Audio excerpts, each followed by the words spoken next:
आइए सुनते हैं शुकदेव जी कौन थे। उन्हें इतना ज्ञान कैसे प्राप्त हुआ था, जिन्होंने परीक्षित जी को 7 दिन में कथा सुनाई थी।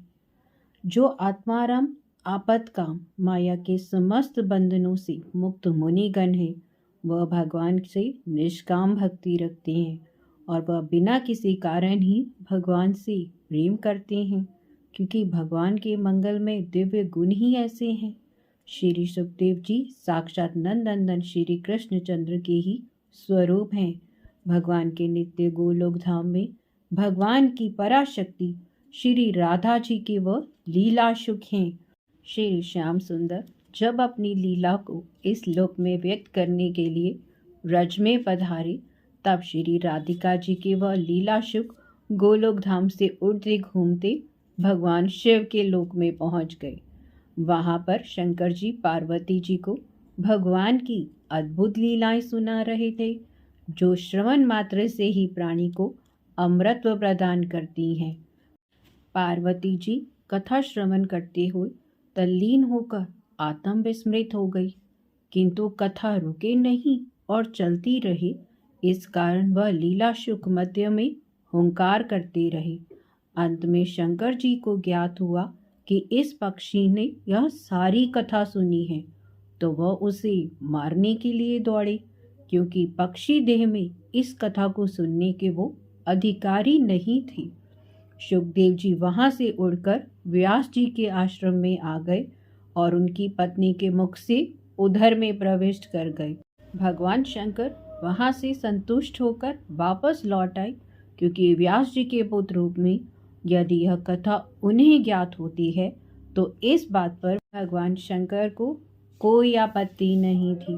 सुखदेव जी माता के गर्भ में 12 वर्ष तक रहे। अपनी योग शक्ति से वह इतने छोटे बने रहे कि माता को कोई कष्ट ही नहीं हुआ। उन्हें गर्भ से बाहर आने के लिए व्यास जी और दूसरे ऋषियों ने बहुत आग्रह किया, परंतु सुखदेव जी ने कहा वह सदा यहीं रहेंगे, क्योंकि जीव जब तक गर्भ में रहता है उसका ज्ञान प्रकाशित रहता है, भगवान के प्रति उसकी आसक्ति और भक्ति बनी रहती है, उसे विषयों से वैराग्य रहता है। परंतु जैसे ही वह गर्भ से बाहर आ जाता है, वह भगवान की माया से मोहित हो जाता है और उसका समस्त ज्ञान विस्मृत हो जाता है। वो माया मोहित होकर दुख रूपी घृणित संसार में विषयों में आसक्त होकर रहता है। आसक्तिवश नाना प्रकार की अपकर्म करता है और फिर इस जन्म मरण के चक्र से छुटकारा पाना बहुत कठिन हो जाता है। अतः मैं गर्भ से बाहर नहीं आऊंगा। तब देव ऋषि नारद जी द्वारा भगवान श्री कृष्णचंद्र जी का ये आश्वासन प्राप्त करके कि गर्भ से बाहर आने पर भी आप पर भगवत कृपा बनी रहेगी, आपको कुछ भी विस्मृत नहीं होगा, तब सुखदेव जी माता के उदर से बाहर आते हैं और जन्मते ही वन की ओर चलने लगते हैं। इनका नालोच्छेदन संस्कार भी अभी तक नहीं हुआ है। ने सुंदर सुकुमार पुत्र को तत्काल विरक्त होकर वन में जाते देखकर व्यास जी व्याकुल हो जाते हैं और पुत्र पुत्र पुकारते हैं। सुखदेव जी के पीछे चलने लगते हैं। जगत में उनका एकंठ एकात्मक जागरूक था। उनकी ये एकात्मकता ही इतना प्रभाव था कि वृक्षों की वानियां फूट पड़ी और उनकी ओर से व्यास जी के पुकार का उत्तर दे रही थी। भगवान व्यास सुखदेव जी को पुकारते उनके पीछे पीछे बेहल होकर चल रहे हैं। एक स्थान पर उन्होंने देखा, वन में एकांत सरोवर में कुछ देवांगनाएं स्नान कर रही हैं।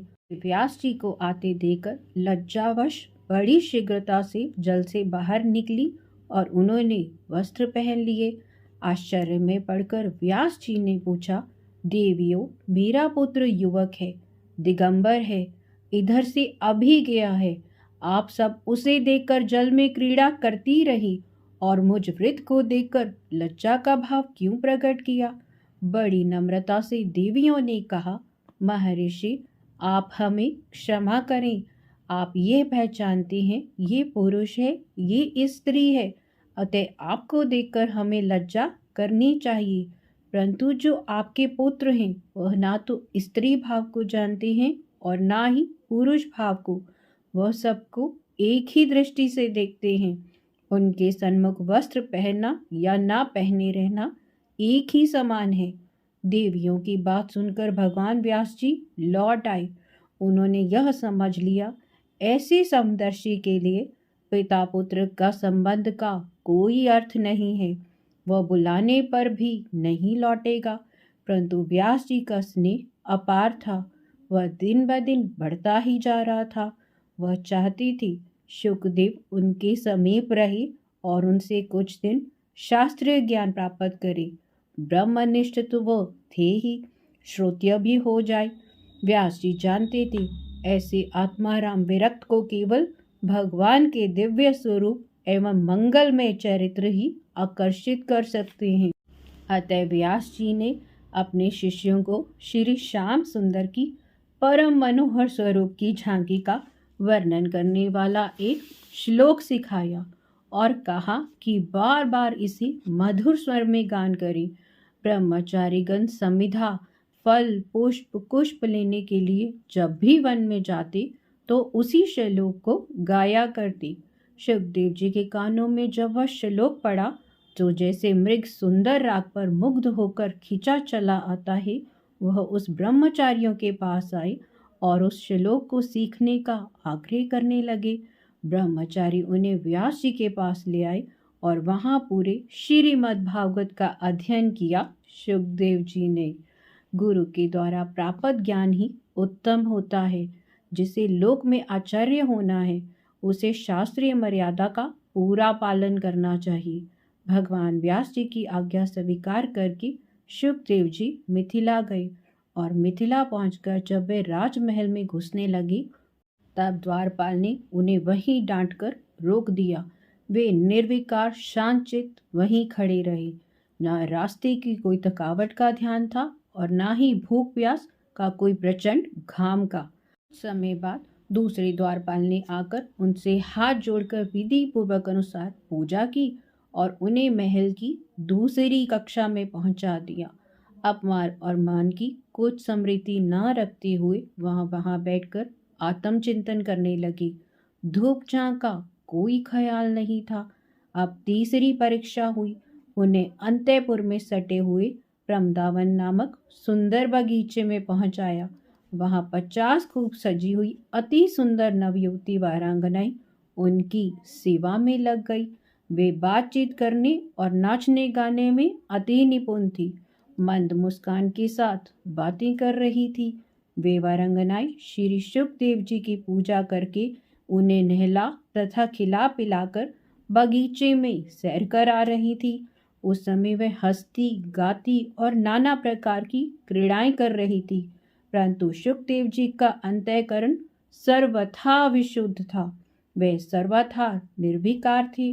स्त्रियों की सेवा से ना तो उन्हें कोई हर्ष हुआ और ना ही क्रोध।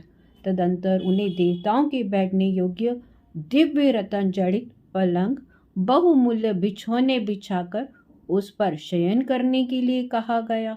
वे वहीं पवित्र आसन पर बैठकर मोक्ष तत्व का विचार करते हुए ध्यानस्थ हो गए। रात्रि के मध्य भाग में सोए हुए और फिर ब्रह्म मुहूर्त में जगे और शौच आदि से निवृत्त होकर पुनः ध्यान मगन में हो गए। अब राजा स्वयं मंत्रियों और पुरोहितों के साथ लेकर वहां आए। उनकी राजा ने पूजा की और अंदर महल में ले गए। वहां महाराजा जनक से उन्होंने अध्यात्म विद्या का उपदेश ग्रहण किया। नंगे उन्मत्त की भांति अपने आप आनंद मगन भगवान की लीलाओं का अस्फुट स्वर में गान करते हुए तथा हृदय में भगवान की दिव्य झांकी का दर्शन करते हुए वह सदा विचरण करते रहते हैं। वह नित्य अवधूत कृषि गृहस्थ के घर उतनी देर भी नहीं ठहरते थे जितनी देर में एक गाय दूही जाती है।